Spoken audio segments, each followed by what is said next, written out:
step one, we make promises to ourselves and we make promises to the organization. We're going to do this. This is what we're looking to do. This is why we're looking to do it.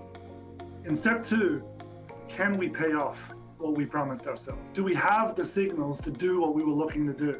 Oftentimes we go pursuing a personalization strategy or a particular outcome that we can't support because we don't have the raw ingredients for it.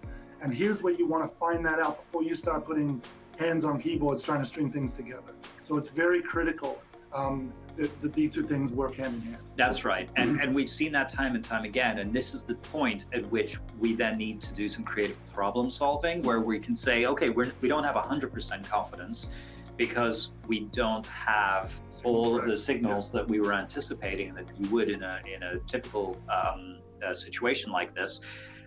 But with a 95% level of confidence, we're adding in these elements where we're starting to create these quote unquote artificial joins between these disparate data sources. And we're using proxy sources in that instance. The next step is the iterative analysis. So, we're diving into the data, we're using machine learnings, we're understanding what the true realities are, as Dan mentioned, where the sort joins could be made, where they can't be made. We're creating and developing these hypotheses, we're beginning to test them.